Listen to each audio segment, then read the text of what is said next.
Ya, entonces, ya. Para continuar con el libro de Romanos, se ha hecho bastante largo, pero en parte necesario. Este libro hay que estudiarlo eh, bien, justamente para poder entender las doctrinas que le van a dar fundamento a nuestra salvación, y no solo a nuestra salvación, sino a nuestra vida cristiana. Entonces, eh, vamos a ver el versículo 12, que ya lo habíamos leído, sí, a grandes rasgos, pero quiero destacar un poco acá, donde dice, cuando en el versículo 11 dice, porque deseo veros para comunicaros algún don espiritual a fin de que seáis confirmados. Vimos de que esa palabra confirmado habla de eh, volverse firme en cierta dirección, completarse, que tiene que ver con la madurez, con tener claro los propósitos, Señor, o sea, con tener claro los propósitos y poder caminar con una mayor independencia. No una independencia de Dios, sino que no dependa de alguien que esté encima mío para poder buscar de Dios, para poder crecer en la fe, sino que yo pueda tener firme mi comunión con Dios para poder seguir creciendo. Y el versículo 12 habla de eh, ese tema de repartir un don para confirmarnos, dice, esto es, o sea, el que sean confirmados, esto es, para ser mutuamente confortados por la fe, que nos es común a vosotros y a mí. Entonces, ¿qué es lo que está diciendo Pablo?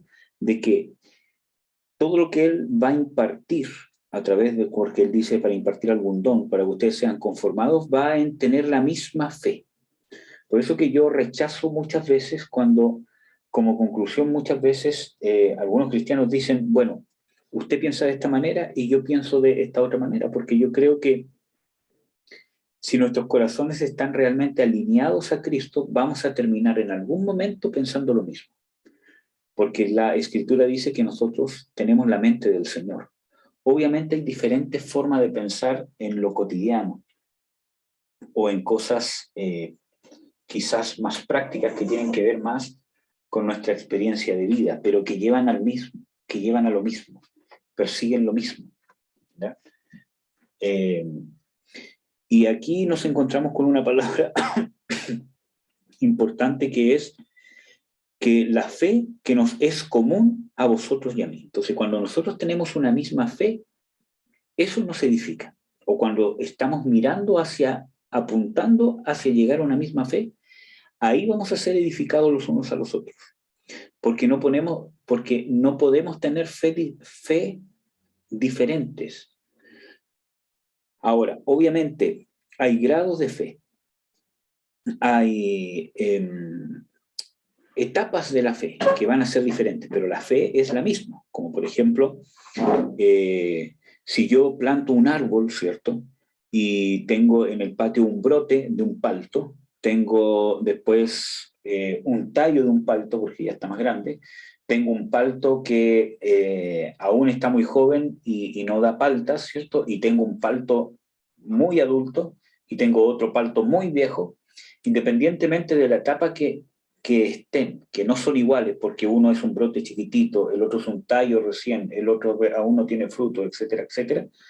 Son diferentes, pero son el mismo árbol. Todos van para el mismo propósito.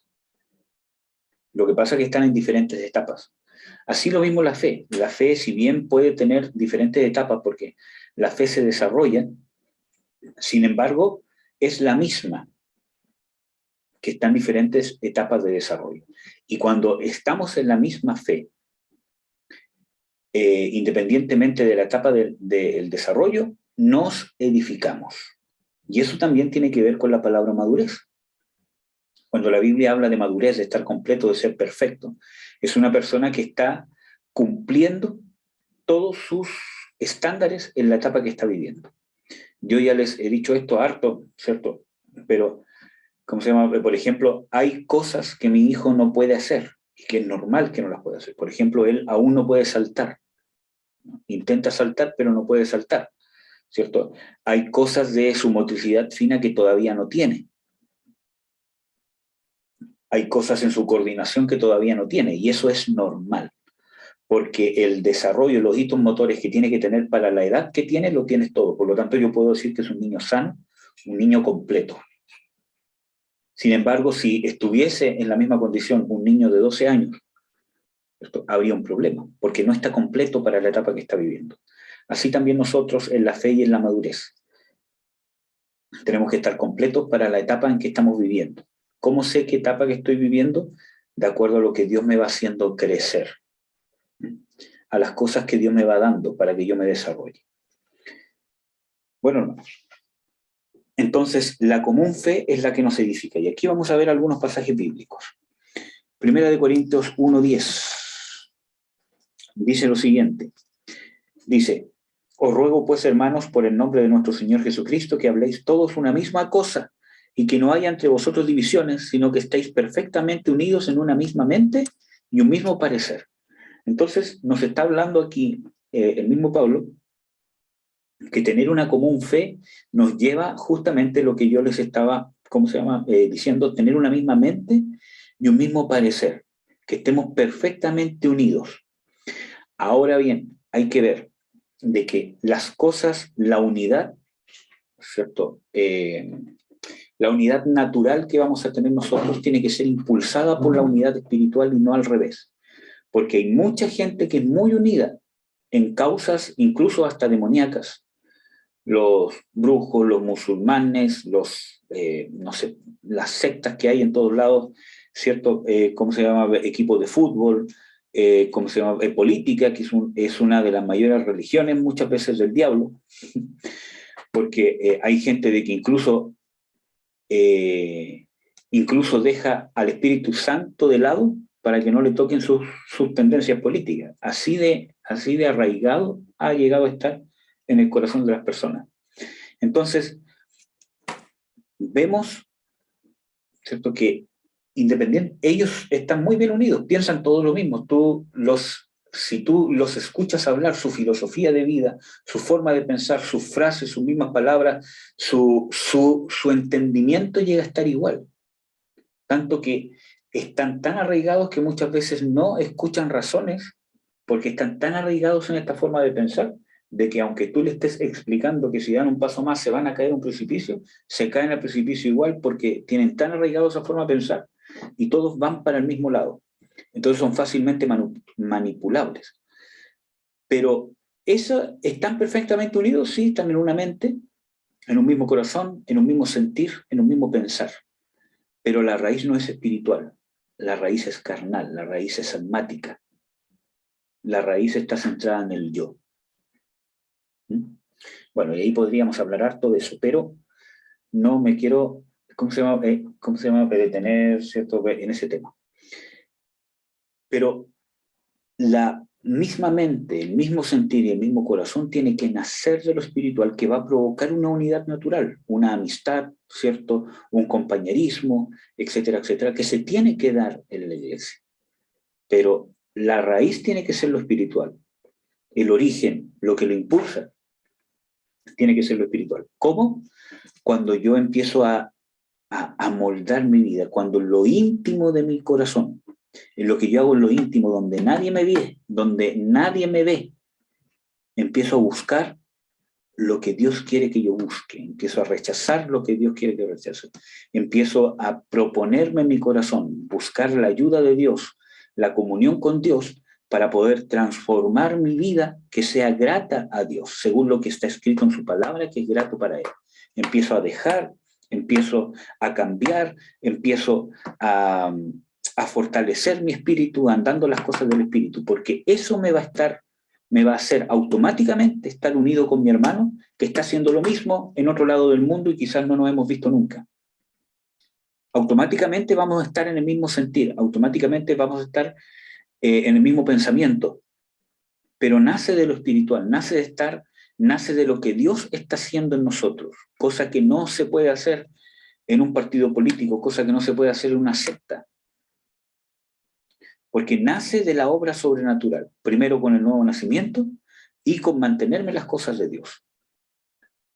Entonces, eso nos va a unir y automáticamente cuando nos juntemos se puede generar un compañerismo. como quizás no se puede generar, pero vamos a estar en el mismo sentir. A ese sentir, a esa mente y a ese parecer se refiere Pablo. Por eso que dice que no haya en vosotros divisiones, o sea, no haya carne. No es que todos piensen necesariamente igual, que todos tengan el mismo pensamiento en el mismo momento, que todos hablen exactamente juntos, porque somos diferentes, tenemos personalidades diferentes y la idea es que dejemos que el Espíritu Santo moldee nuestros caracteres al carácter de Cristo, pero nuestra personalidad es diferente. Entonces, esa es la unidad que quiere Dios. Miren, vamos a ver algunos otros versículos bíblicos. Filipenses 2, del 2 al 6.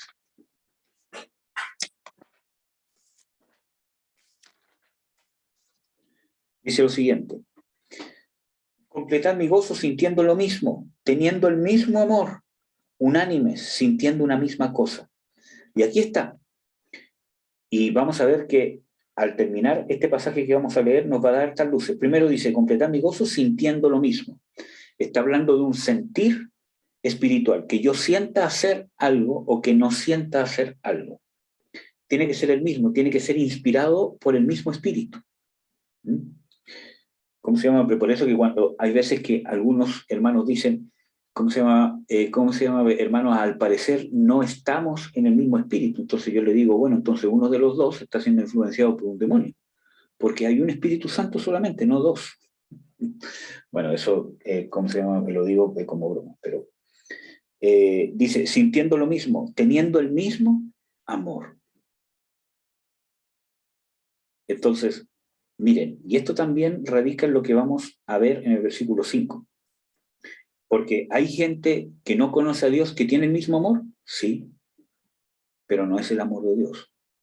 Por ejemplo, vemos que esta sociedad se está uniendo en tener el mismo amor carnal, inmoral, ¿cierto? Y que está centrado en el yo. Si yo me siento bien, si yo siento que amo a esta persona, que quizás es un amor sincero, con ganas de, ¿cierto?, hacerle bien a la otra persona, etcétera, etcétera, pero está sumergido en la inmoralidad, ¿cierto? Independientemente que sea muy bonito el amor y muy sincero, no es amor de Dios. Incluso en el matrimonio entre un hombre y una mujer que están casados. Si no fluye el amor de Dios entre ellos, no están en la perfecta voluntad de Dios, independientemente que sean fieles, que se amen mucho, que se quieran mucho, porque es el amor de Dios el que sustenta realmente el matrimonio para el propósito que Dios lo creó. Bueno, teniendo el mismo amor, unánimes, sintiendo una misma cosa. Nada hagáis por contienda o por vanagloria. Y aquí empieza a describir el mismo sentir. No hacer nada por contienda, por contender, por indirectas, por tratar de menospreciar, por tratar de menoscabar al hermano, etcétera, etcétera. O por vanagloria, por sentirme superior, por mostrarme que yo sé más, que yo tengo más, que yo soy el que manda, que yo soy el que dirige, etcétera, etcétera. Antes bien con humildad. Otro punto. Humildad, estimando cada uno de los demás como superiores a él mismo, no mirando cada uno por lo suyo propio, sino cada cual también por lo de los otros. Haya pues en vosotros este sentir que hubo también en Cristo Jesús. Y ahí se centra todo. El mismo sentir de Jesús, el mismo amor de Jesús, la misma obediencia de Jesús, el mismo perdón de Jesús. Y para eso, la comunión entre nosotros, el tener la misma fe, nace de mi experiencia personal diaria que yo llevo con Dios, con Jesucristo. No pueden hacer al revés. ¿Amén? Vamos a ver. Este es un versículo que yo uso siempre, lo vamos a ver súper rápido. Efesios 4, 5 y 12 y 16. Efesios 4, 5 y 12 y 16. Dice lo siguiente: un Señor, una fe, un bautismo. Un Dios y Padre de todos, el cual es sobre todos y por todos y en todos. Entonces, ¿qué nos une? Que tengamos un Señor, que tengamos una fe y que tengamos un bautismo. Cuando habla de un Señor es que Porque nosotros podemos decir que somos cristianos, que Jesús es nuestro Señor de todo, pero aquí habla de que a través del desarrollo de mi fe, del desarrollo de mi vida, yo voy haciendo que Jesús realmente sea el Señor de cada aspecto de mi vida. Al principio obviamente voy a estar en un proceso.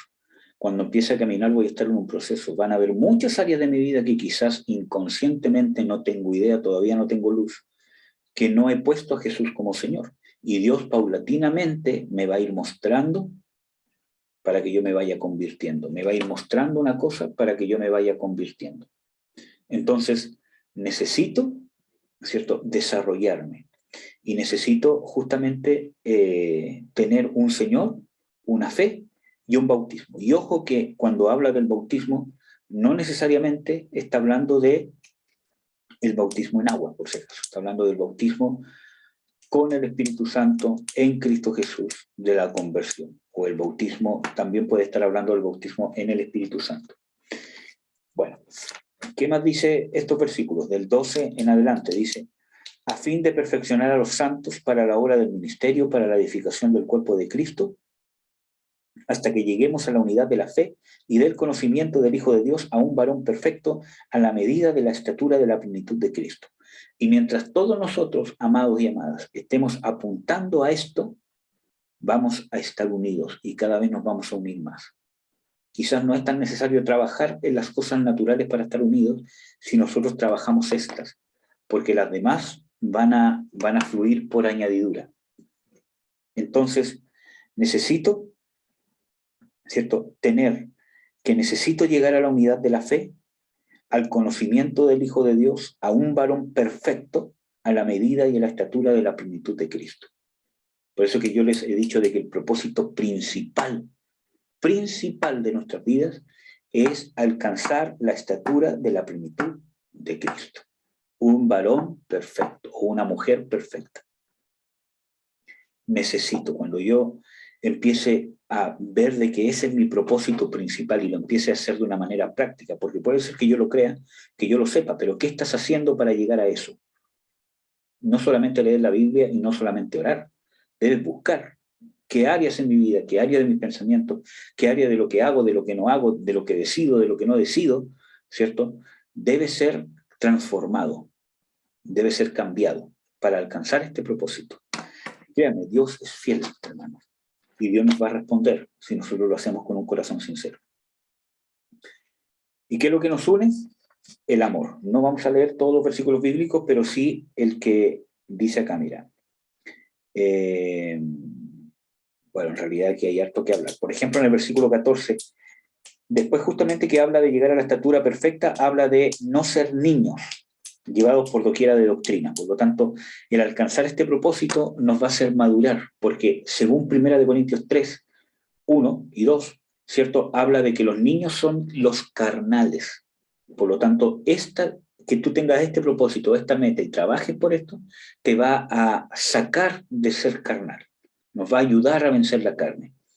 ¿Qué más? Sino que siguiendo la verdad en amor, crezcamos en todo aquel que es la cabeza, en Cristo, a quien todo el cuerpo, bien concertado y unido entre sí por todas las coyunturas que se ayudan mutuamente, según la actividad propia de cada miembro, recibe crecimiento para ir edificándose en amor. ¿Qué es lo que nos une entre nosotros? ¿Y qué es lo que nos une a la cabeza? ¿Y qué es lo que permite de que la cabeza, que es Jesús, nos nutra, nos edifique, nos haga crecer, nos dé bendición, nos dé la fe, nos muestre las cosas que hay que cambiar, nos muestre el camino, etcétera, etcétera, nos fortalezca, nos aliente? ¿Qué es lo que nos une y permite que recibamos esa edificación de parte misma de Jesús? El amor.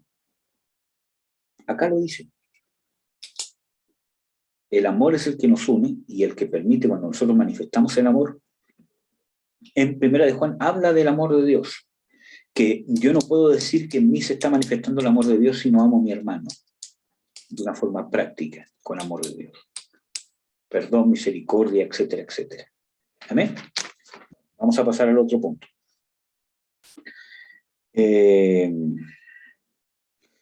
Versículo 13, Romanos 13 dice, pero no quiero, hermanos, que ignoréis que muchas veces me he propuesto ir a vosotros, pero hasta ahora he sido estorbado para tener también entre vosotros algún fruto, como entre los demás gentiles. Y aquí yo hago la pregunta que no sé si la vimos la semana pasada, si es que lo que voy a decir ahora ya lo repetí la semana pasada, deténganme por favor. Pero, ¿quién estorbó a Pablo? Porque él quería ir a Roma, ¿cierto? Y él dice, muchas veces yo me he propuesto ir a ustedes, pero he sido estorbado. Vamos a leer Hechos 19:21, que no sé si ustedes lo leyeron, ¿cómo se llama? Mamá. No sé si han llegado al capítulo 19, o todavía no llegan ahí. ¿El Espíritu Santo? Hechos 19. Va, 19, 21. No. Ya. Vamos, justamente nos toca ese. Ya. Ah, no, sí, ya lo vimos. ¿Ya lo vieron? Ya. Sí, sí. Entonces, ya más o menos saben de lo que vamos a hablar. Hechos 19:21 dice, pasadas estas cosas, Pablo se propuso en espíritu ir a Jerusalén, después de recorrer Macedonia y Acaya, diciendo, después que haya estado allí, me será necesario ver también a Roma. Aquí se propuso ir a Roma, y él dice que desde ese momento que se propuso, fue estorbado. Y aquí vamos a analizar algo de Pablo, porque Pablo dice una frase bien interesante aquí en el versículo 21. Dice, pasadas estas cosas, Pablo se propuso en espíritu ir a Jerusalén después de recorrer Macedonia. Entonces, vemos que él se propuso en su espíritu. No habla de...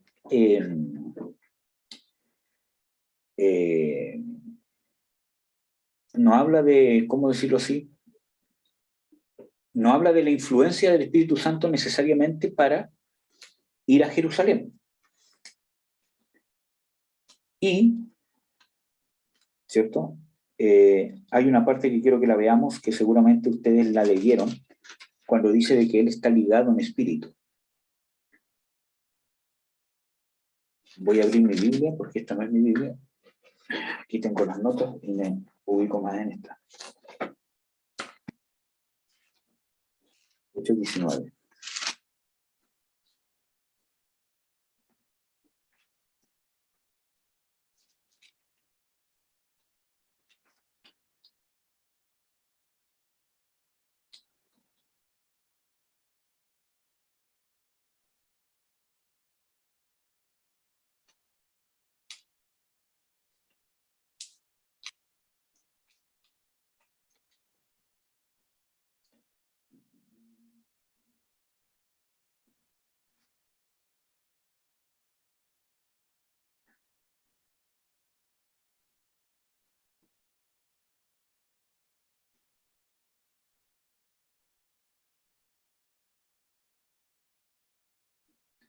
Ya, miren, quiero que leamos Hechos capítulo 20,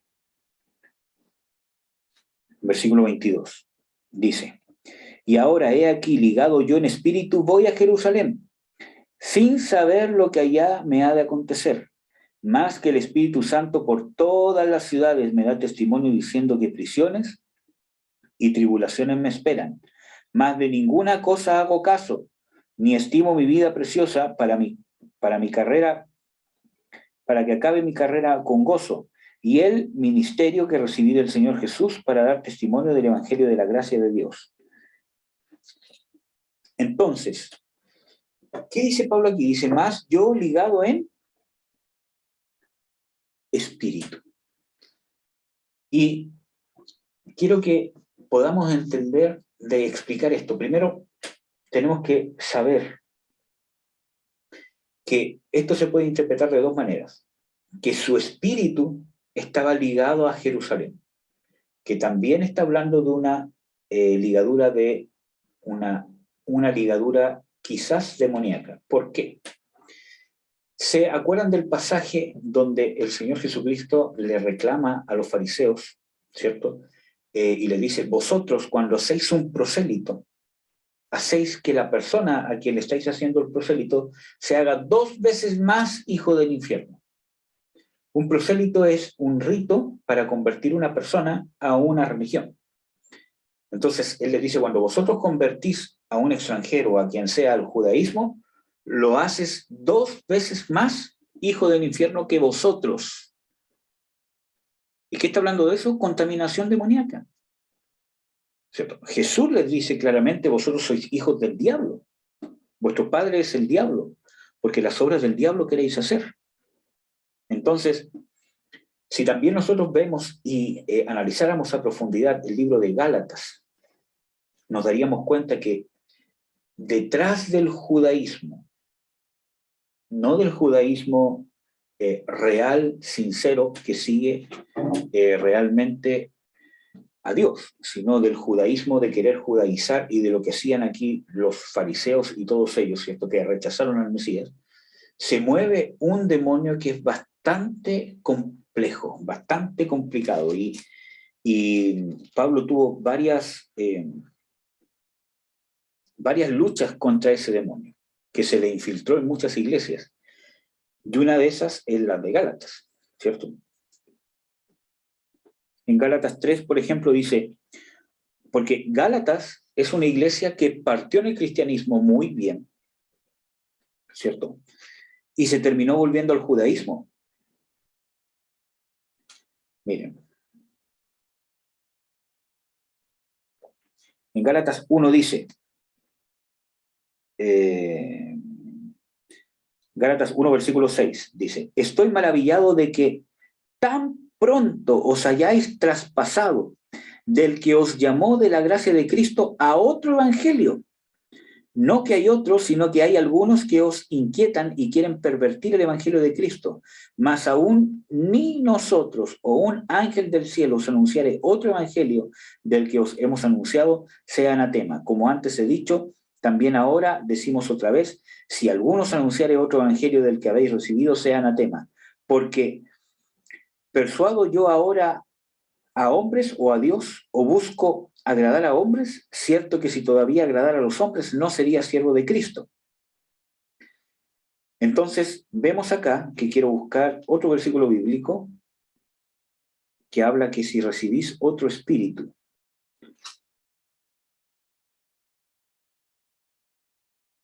Pero vemos acá que en Gálatas les dice claramente a ellos, estoy maravillado de que en tan poco tiempo, ¿cierto?, hayáis traspasado del que os llamó de la gracia a otro evangelio. Entonces, está hablando de que cambiaron el mensaje, cambiaron el evangelio y cambiaron a la persona que había detrás de ese evangelio. Y ahí está hablando de un espíritu. Se los voy a intentar demostrar.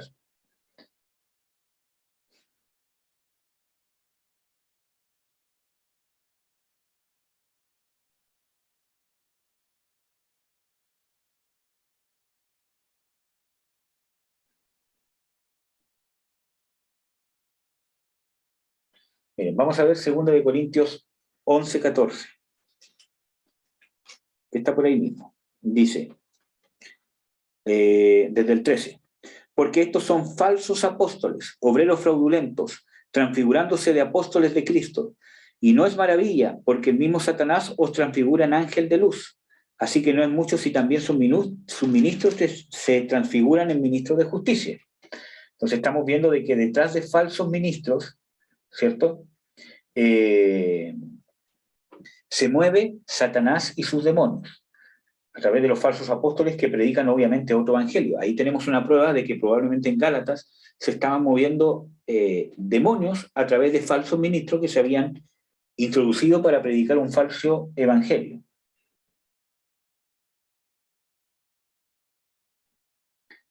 Les voy a buscar otro versículo bíblico. Ahora vamos a ver el 11:4 de la misma 2 de Corintios. Dice, porque si el que viene predicare otro Jesús que el que hemos predicado, o recibiereis otro espíritu del que habéis recibido, u otro evangelio del que habéis aceptado, lo toleráis bien. Cierto, pienso que nada he sido inferior a aquellos grandes apóstoles. Entonces, cuando está hablando de otro evangelio, según la misma escritura, nos está hablando que detrás de ese otro evangelio se mueve otro espíritu, otro Jesús. Porque obviamente estas personas que se infiltraron en Gálatas, que vamos a ver que eran judaizantes, ¿cierto? No se infiltraron predicando a un Cristo diferente, porque era gente que estaba infiltrada en la iglesia, que se decía ser cristiana, pero quería solamente hacer que los gentiles judaizaran. Nunca se habían convertido. Decían ser de Cristo, pero no lo eran. Y hacían un tremendo daño a la iglesia. Y estaban movidos por demonios. Si se predica otro evangelio, detrás de ese otro evangelio hay demonios. Ya lo vimos en 2 pasajes bíblicos. Por el hecho de ser un falso ministro, se mueven demonios, y por el hecho de predicar otro evangelio, se mueve otro espíritu si se predica otro Jesús. Y cuando se predica otro Jesús, no es que yo le cambie el nombre, sino que cambie lo que Jesús enseña. Estoy predicando otro Jesús. Si yo estoy predicando que Jesús es de otra forma, en el sentido de su moral, de las cosas que acepta, de las cosas que él quiere, de las cosas que le agradan y de las cosas que demanda, estoy predicando a otro Jesús. Por eso que no es válido decir de que todas las religiones adoramos al mismo Dios, porque no es así. Nosotros no adoramos al mismo Cristo de los católicos, porque el que predican ellos es otro Jesús, que tolera la idolatría, que tolera la fornicación y un montón de cosas más. Y ese no es el verdadero Jesús, es otro Jesús. Nosotros no tenemos y no amamos y no seguimos al mismo Jesús de los mormones, de los testigos de Jehová, ¿cierto? Que creen que Jesús no es Dios. Entonces, es otro Jesús, no es el mismo. Aunque digan que es Jesús, aunque digan que es Jesucristo, aunque digan que es Jesús de Nazaret, aunque digan que es el Hijo de Dios, no es el mismo. Si yo le cambio los atributos, si yo le cambio los propósitos, la moral, los valores, las enseñanzas, los propósitos, lo que sigue, lo que persigue, lo que demanda, lo que aborrece a Jesús, estoy predicando otro Jesús. Porque hay uno solo y es igual en todas partes. Y detrás se mueve otro espíritu. Si las personas reciben un espíritu por medio de otro evangelio, no es el espíritu de Dios. Porque el espíritu de Dios dice, y Él me glorificará. Porque tomará ¿de qué? De lo mío y os lo hará saber. Entonces, ¿cómo el Espíritu Santo se va a manifestar dando la venia a un evangelio que no es el evangelio verdadero? ¿Amén? Entonces, tenemos que tener cuidado. Tenemos que saber de que por gracia estamos acá, hermano. Por gracia estamos recibiendo palabra de Dios. Por gracia. Amén. Bueno, entonces, en Gálatas se movía otro espíritu, que es el espíritu judaizante. Vamos a ver.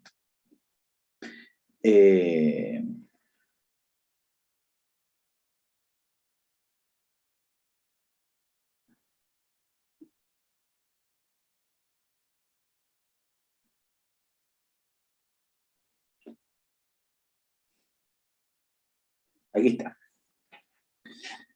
Gálatas 2, versículo 4. No, desde el versículo 3. Mas ni aun Tito, que estaba conmigo, siendo griego, fue compelido, ¿cierto?, o obligado a circuncidarse, y eso por causa de los falsos hermanos que se entran secretamente para espiar nuestra libertad que tenemos en Cristo Jesús, para ponernos en servidumbre. Entonces, les quiero demostrar que detrás de el judaísmo, ¿cierto?, de los que intentan judaizar a los cristianos, se mueve Satanás y se mueven demonios. Y se lo quiero demostrar para que terminemos concluyendo el día de hoy lo que pasó con Pablo. Entonces, ya tenemos más de 3 pruebas bíblicas del hecho de predicar otro evangelio, demonios, otro espíritu, que no es el de Cristo. ¿Ya?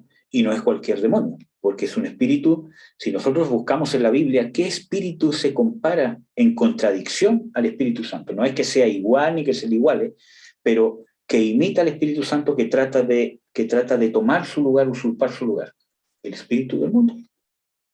Pablo lo dice: vosotros no habéis recibido el espíritu del mundo, sino el Espíritu de Dios que clama, Abba, Padre.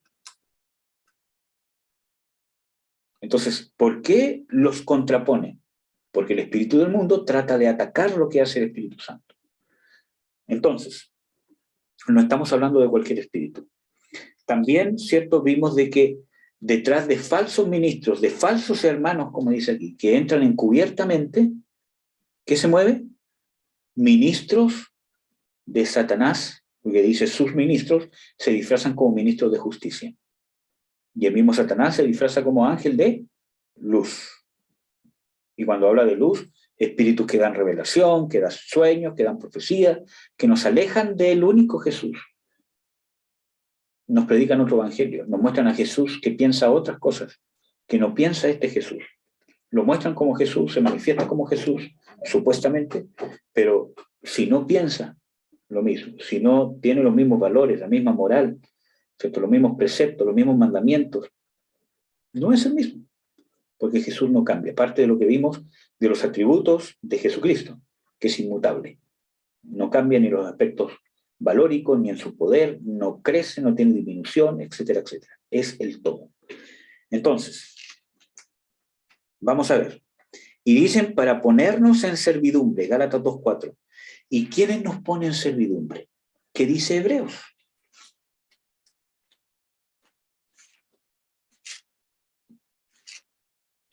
¿Quién es el que nos pone en servidumbre? Por eso que la Biblia se tiene que interpretar a sí misma. Vamos a leer Hebreos 2:14. Así por cuanto los hijos participaron de carne y sangre, él también participó de lo mismo, para destruir por la muerte al que tenía el imperio de la muerte, es a saber, al diablo. ¿De quién está hablando? Del diablo, que Jesús vino a destruir al diablo. Y librar a los que por el temor de la muerte estaban por toda la vida sujetos a servidumbre. ¿Quién nos pone en servidumbre? Como esclavitud forzada, Satanás. Entonces, ¿está hablando de influencia de demonios? Claro que sí. Claro que sí, hermano. Yo voy a buscar otro pasaje.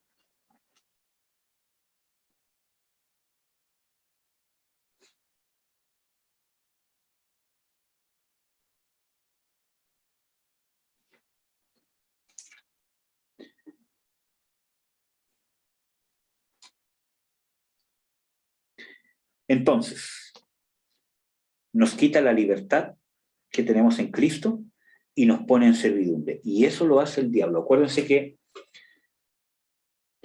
en Juan 8, ¿cierto? El Señor Jesucristo habla de que el que cree en mí, el que permanece en mi palabra, ¿cierto?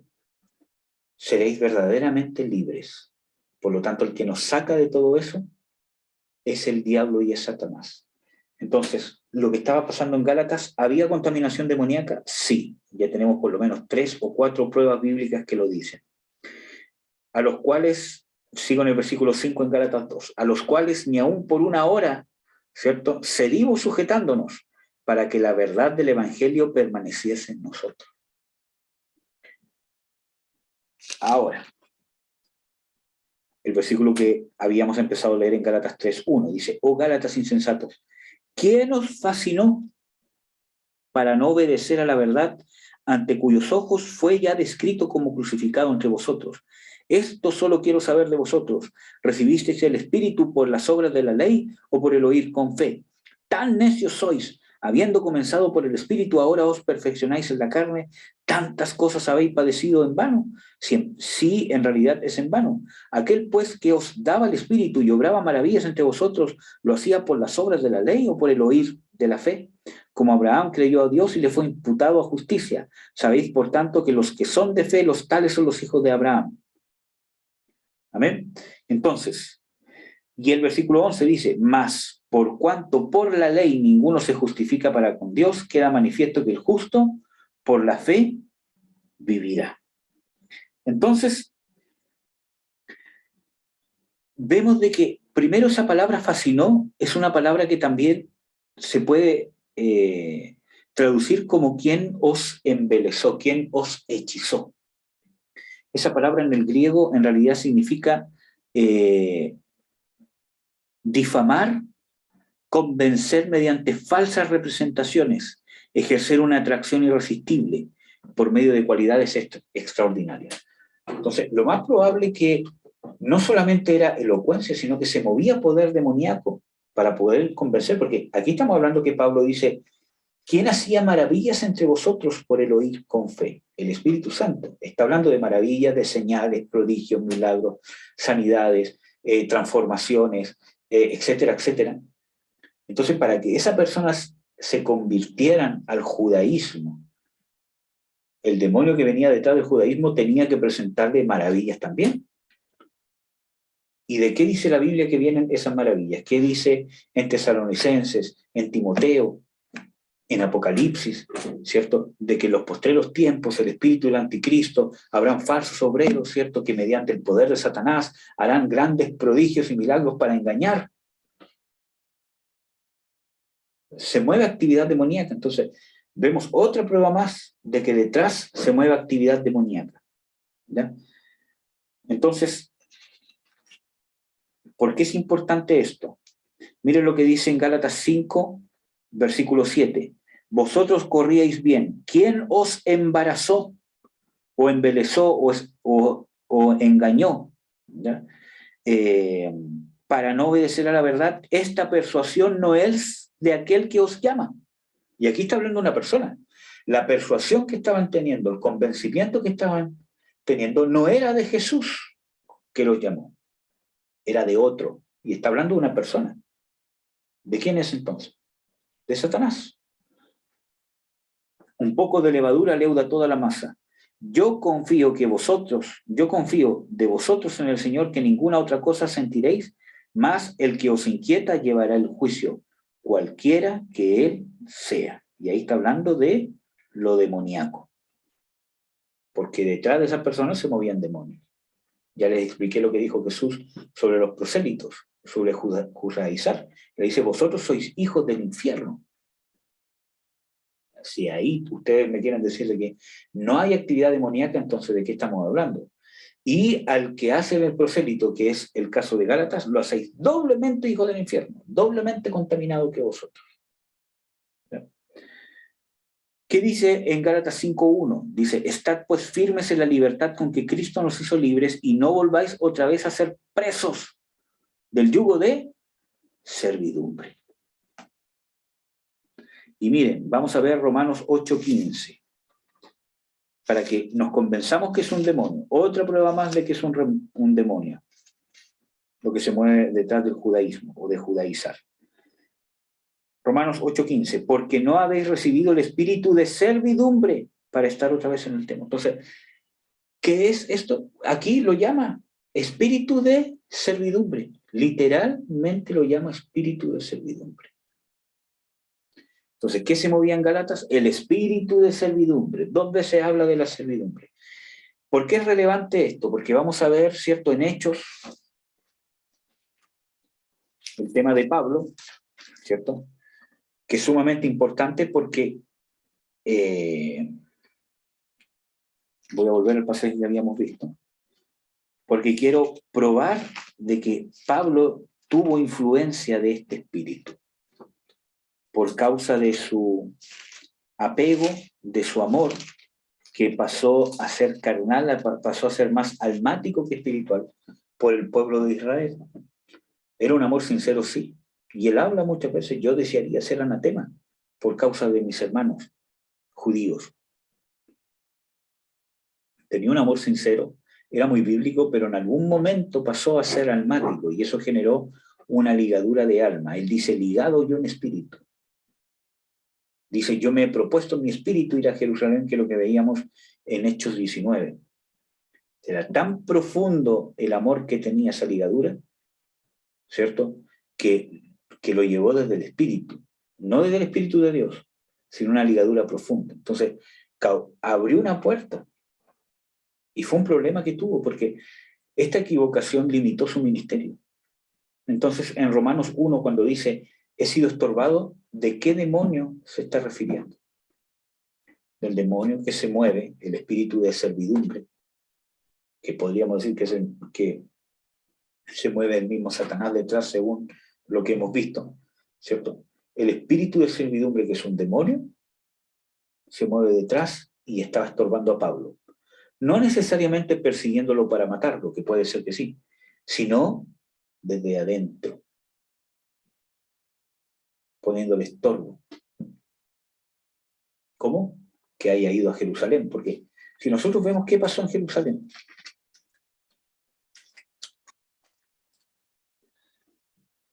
Miren,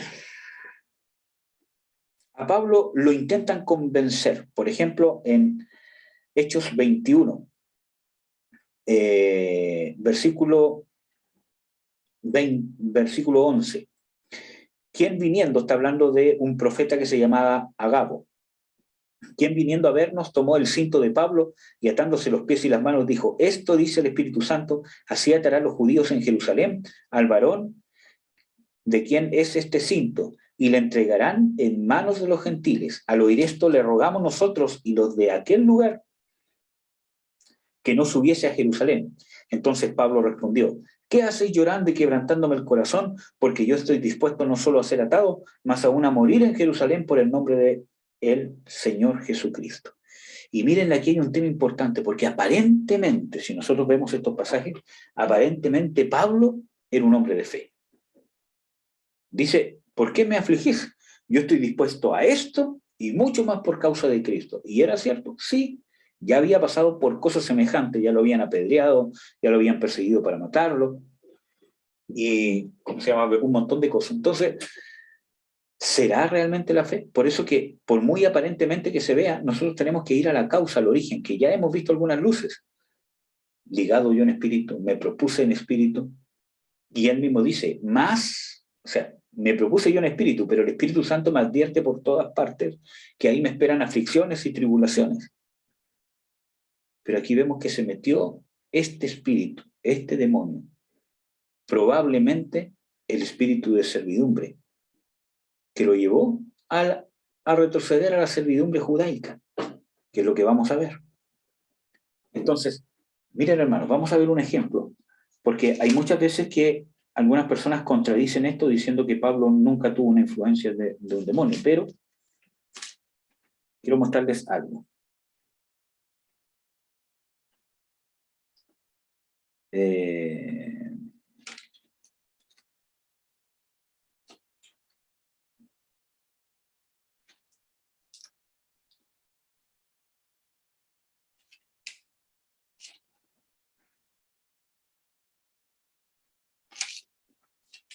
lo estoy tratando de buscar en mi Biblia porque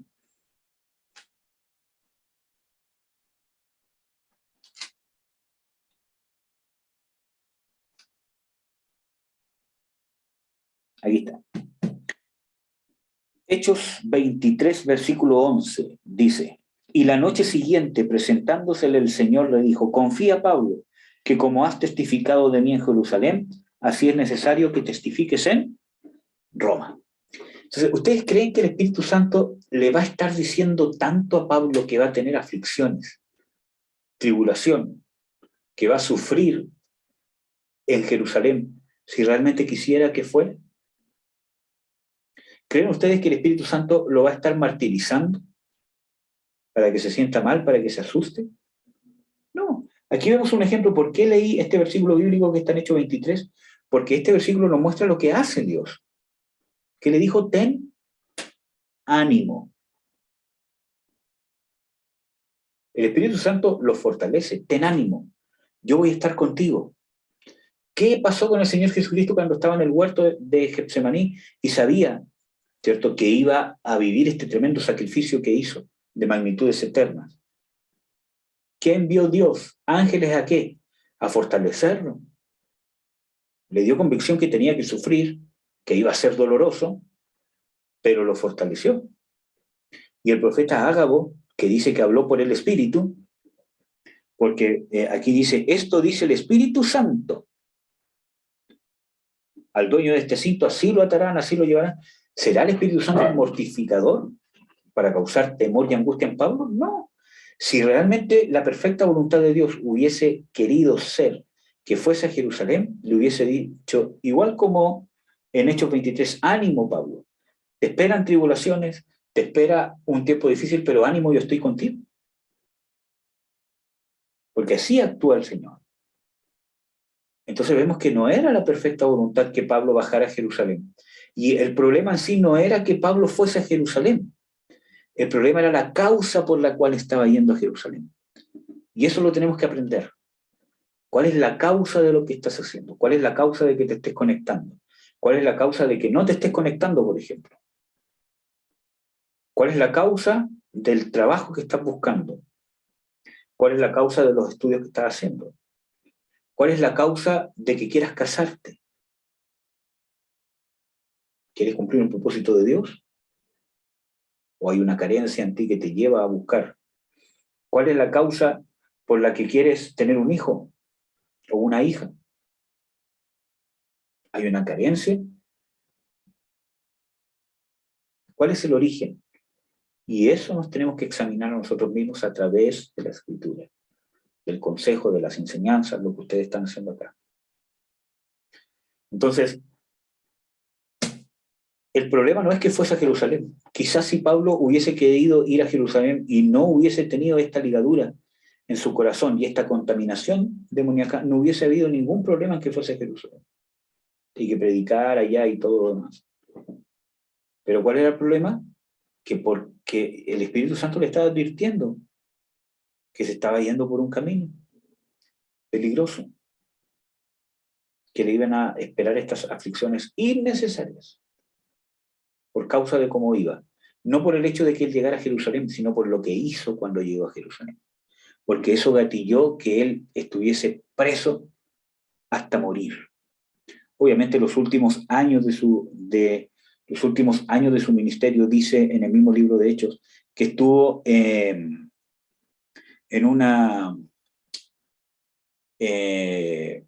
un presidio domiciliario, en una casa alquilada, y ahí enseñó y enseñaba libremente sin impedimento, pero estaba preso. Naufragó y un montón de cosas. Y al final fue, según la historia nos dice de que al final fue decapitado, porque él apeló a César y el juicio final de César fue que había que matarlo.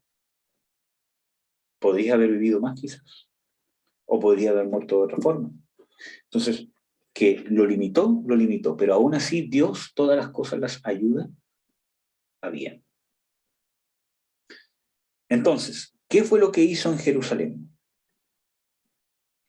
Vamos a ver. Llega en el versículo 20 del capítulo 21 de Hechos. Cuando ellos lo oyeron, glorificaron a Dios y le dijeron, ya ves, hermano, cuántos millares de judíos hay que han creído y todos son celosos por la ley. Ya no había una conversión sincera. Algo había pasado en la iglesia de Jerusalén que ahí obraba el temor. ¿Qué leímos recién? Miren, ¿qué leímos recién en Hebreos 2? ¿Cómo tenía el diablo, que tenía el imperio de la muerte, sujeto a la gente a servidumbre? Por medio de el temor a la muerte. El temor se mueve Satanás. ¿Qué dice cuando Pablo habla de que reprendió a Pedro? De que Pedro se comportaba como judío cuando venían los judíos y se comportaba como gentil cuando no estaban los judíos. ¿Por qué? Por temor a los judíos. O sea, ¿qué se movía? El temor. Y obviamente aquí en la iglesia de Jerusalén hubo un problema, ¿cierto? Que empezaron a tolerar por el temor a los judaizantes. Que esos celosos de la ley de Moisés, y cuando habla de celosos es porque obligaban a los demás a hacerlo. Entonces, la idea es que ellos se convirtieran al cristianismo. Si un judío de sangre, de corazón, de familia, de linaje, se convierte al cristianismo, puede mantener ciertas cosas propias de su cultura, de su herencia, ¿cierto? Pero de ahí a obligar, a imponer la ley a los demás, o no entender de que hay libertad y de que si él las quiere hacer, amén, pero no son necesarias, entonces no se ha convertido a Cristo. Y vemos aquí que estaban infiltrados en la iglesia de Jerusalén, y la iglesia de Jerusalén era donde estaban los apóstoles. Entonces, versículo 21, pero se les ha informado en cuanto a ti, que enseñas a todos los judíos que están entre los gentiles a apostatar de Moisés, diciéndoles que no circunciden a sus hijos ni observen las costumbres. Bueno, Pablo no les estaba enseñando esto derechamente a los judíos, pero sí en la misma iglesia de Jerusalén hace muchos años atrás Se había escrito una carta hacia los gentiles, que lo único que se les pedía era que no fornicaran, que no idolatraran, que no comieran sangre, ¿cierto? Y que se abstuvieran de fornicación o de inmoralidad sexual. O sea, que su sexualidad la amoldaran a los parámetros y a los estándares de Dios. No les pidieron judaizarse, no les pidieron circuncidarse, no les pidieron circuncidar a sus hijos. Entonces vemos que aquí, aparte de una tergiversación de lo que hacía Pablo, ¿cierto? Pero Pablo sí predicaba a Cristo, que él era el cumplimiento de la ley. Él habla, vemos en Romanos, ¿cierto? Vemos, ¿cómo se llama? En Colosenses, que habla de la circuncisión del corazón. Él sabía que la circuncisión de la carne nada es. Si un judío se convertía al cristianismo, no tenía por qué circuncidar a sus hijos, si él después tenía hijos. Y no tiene por qué hacerlo, porque él ya fue salvo de eso. Eso se cumplió en Jesús. Él también es libre de la ley. Ahora, si quiere guardar ciertas costumbres, amén, que las guarde. Pero esas cosas no son necesarias, porque eran sombra de lo que había de venir, que ya vino, de Jesús. Entonces, versículo 22. ¿Qué hay pues? La multitud se reunirá de cierto porque oirán que has venido. Haz pues esto que te decimos. Hay entre vosotros 4 hombres que tienen la obligación de cumplir voto. Tómalos contigo, purifícate con ellos y paga sus gastos para que se rasuren la cabeza. Y todos comprenderán que no hay nada de lo que se les informó cerca de ti, sino que tú también andas ordenadamente guardando la ley. Y aquí Pablo se sometió a una falsa autoridad que lo llevó a someterse bajo la ley. Hablo de la ley mosaica que ya está abolida. Porque ¿por qué ellos necesitaban purificarse con un rito de raparse? Si somos purificados ¿en qué? En la sangre de Jesús. ¿Busca Dios que nos cortemos el pelo? ¿Está preocupado Dios de eso? ¿De cosas externas? ¿Para demostrarle cosas internas? Entonces, se volvió a someter. ¿Y por qué? Porque ya venía influenciado por este demonio del espíritu de servidumbre. Y se puso en servidumbre, lo mismo que les predicó a los Gálatas, a los Corintios y a los mismos romanos, como vamos a ver, lo terminó haciendo él. Y ahí empezó todo. Por ejemplo, en el versículo, él hizo todo esto. Si ustedes leen, desde el versículo 26, él tomó a los hombres, pagó el rito, él también estaba dentro purificándose y de repente lo vieron. En el versículo 28 dice, y dijeron, dando voces, varones israelitas, ayudad, este es el hombre que por todas partes enseña contra el pueblo la ley de este lugar y además de esto ha metido a griegos en el templo y ha profanado este santo lugar. Y así, y toda la ciudad se conmovió, se agolpeó el pueblo y se apoderaron de Pablo, le arrastraron fuera del templo, inmediatamente cerraron la puerta y procuraron ellos matarle. Y se le dio aviso al tribuno de la compañía y a toda la ciudad de Jerusalén está alborotada. Y miren, tomando luego soldados y centuriones, corrió a ellos, y cuando ellos vinieron, el tribuno y los soldados dejaron de golpear a Pablo. Entonces, llegando el tribuno, le prendió y le mandó atar en 2 cadenas, que era la profecía que le habían dicho, y preguntó quién era y qué había hecho. Y entre la multitud unos gritaban una cosa y otros gritaban otra, y no podían entender nada.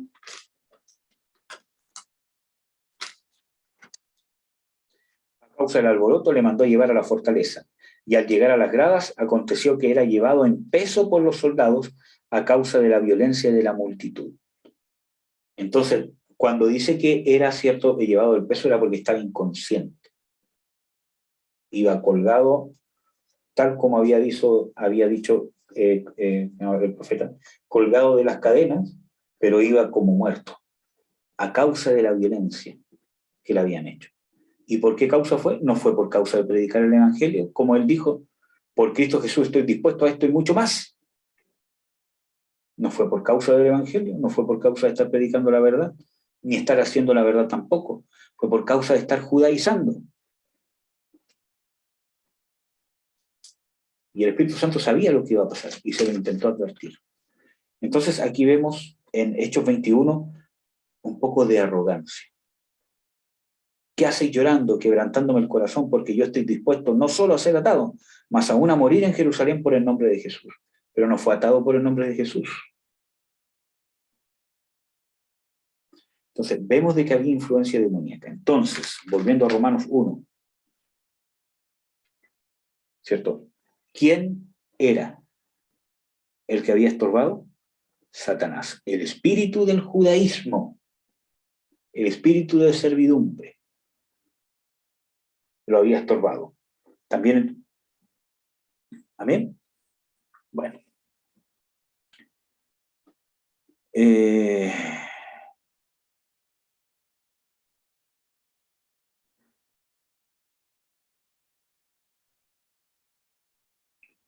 Sigamos leyendo. Vamos a terminar con estos dos versículos para después empezar a hablar del poder del Evangelio. A griegos y a no griegos, y a sabios y a no sabios soy deudor. Así que, en cuanto a mí, pronto estoy a anunciaros el Evangelio también a vosotros en Roma. Y aquí vemos una característica importante de Pablo, ¿cierto? Que dice que él tenía un sentimiento de servicio, un sentimiento de una comisión. Cuando él dice de que a sabios y a no sabios soy deudor, a griegos y a no griegos soy deudor, está hablando del sentimiento que lo impulsaba a ser siervo de Dios.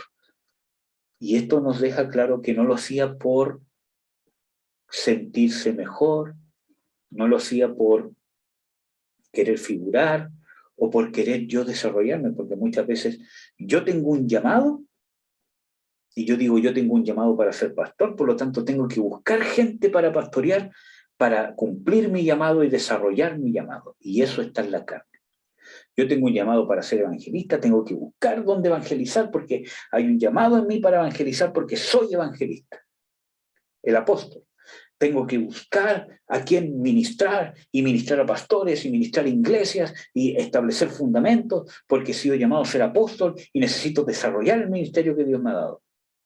Todo eso es carne y carne es porque nace del yo. Yo necesito desarrollarme. Yo quiero usar a las otras personas para desarrollar mi ministerio. Está totalmente carnal y va a terminar sí o sí siendo diabólico si no le ponemos una corrección. Porque, por eso que es importante el origen. El origen es a todos soy deudor. Y con esa frase nos dice mucho. Porque lo hace porque hay una necesidad. Y ahí tengo yo un deber. No para desarrollar mi ministerio, sino porque ellos necesitan. Los verdaderos ministerios parten cubriendo necesidades.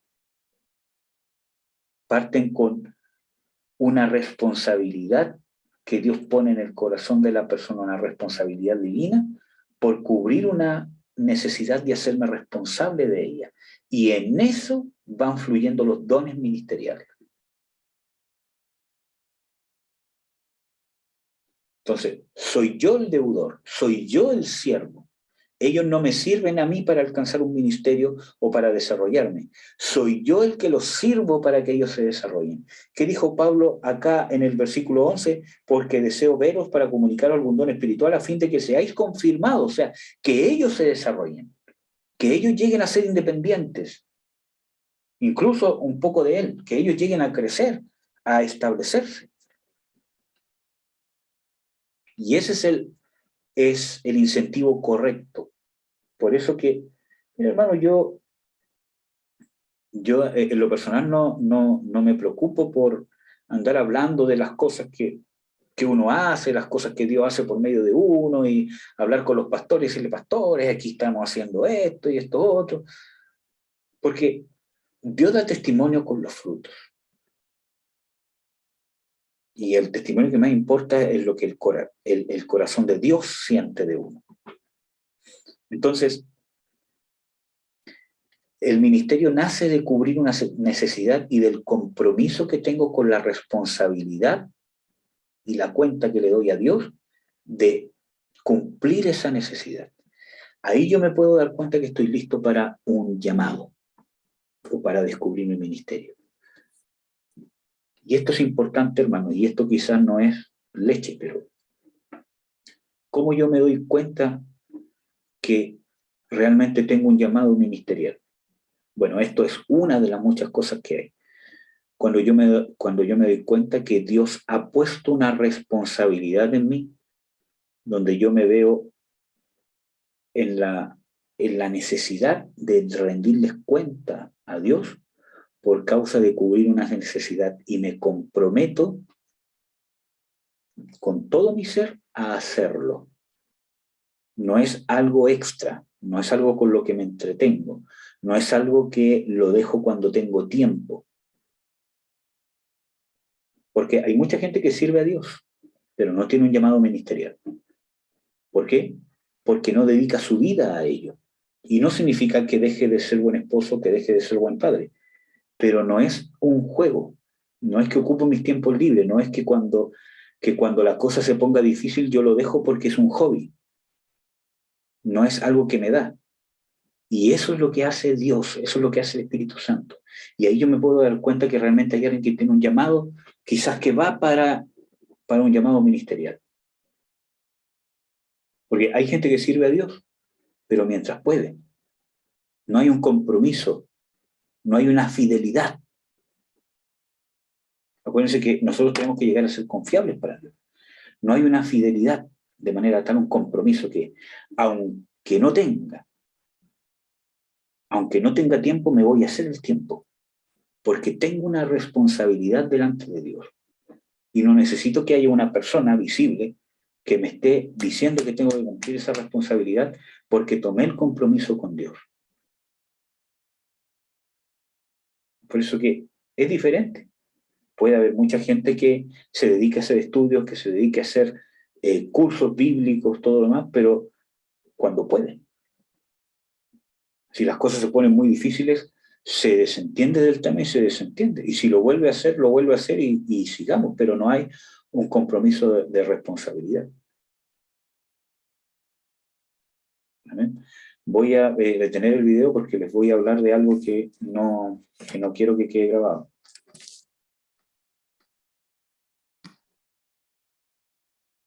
Entonces, Pablo se sentía deudor. Y eso nos dice un grado de compromiso y de responsabilidad tremendo. De sentirse deudor, de sentirse que independientemente de cualquier cosa que estuviese pasando, ¿no es cierto? Él sentía una responsabilidad de predicar el Evangelio y de ministrar el reino de Dios. No era un hobby. No es que cuando tengo tiempo y cuando estoy bien. Él pasó muchas luchas. Muchas veces no pudo predicar como él quizás quiso, o no pudo ministrar como él hubiese querido, ¿cierto? Porque él también tenía luchas. Por ejemplo, él cuenta que llegó a Corintos por una debilidad, por el aguijón de la carne. Y dice que por esa causa llegó. Entonces quizás él no estaba en la condición óptima, pero igual ministró. ¿Bien, hermanos? Lo vamos a dejar hasta acá para no alargarnos tanto y no terminar tan tarde. Yo les pido disculpas por haber empezado más tarde, realmente fue por un problema en el computador, lo tuve que reiniciar como 4 o 5 veces, por lo menos, y tenía el teléfono sin carga, y mientras esperaba que se cargaba, pensé que el computador iba a prender antes, pero no fue así. Así que vamos a orar, amén, para terminar. Y la próxima semana ya vamos a avanzar un poco más rápido, ya no hay tantas cosas en que nos tenemos que detener hasta ahora por lo menos. Vamos a ir avanzando más rápido en Romanos 1, ¿cierto? Y vamos a ver temas sumamente importantes. La idea es poder ir viendo la justicia de Dios y la injusticia del hombre, que es uno de los propósitos principales de esta carta, la justicia de Dios. Amén. Ya. Señor, en el nombre de Jesús te bendigo, te doy las gracias por tu misericordia, te doy gracias por tu amor, te doy gracias por estar reunidos, Señor. Te ruego, Señor, que esto sea de bendición para mis hermanos, para mis hermanas, Padre, en el nombre de Jesús de Nazaret, que tú los puedas bendecir, que tú los puedas llenar, Señor, Que esto fortalezca nuestros espíritus, Señor, que nos dé gracias, Señor, que nos dé confianza en ti, que fortalezca nuestra fe, que podamos ver que en ti, Señor, y solo en ti estamos seguros. En el nombre de Jesús. Amén.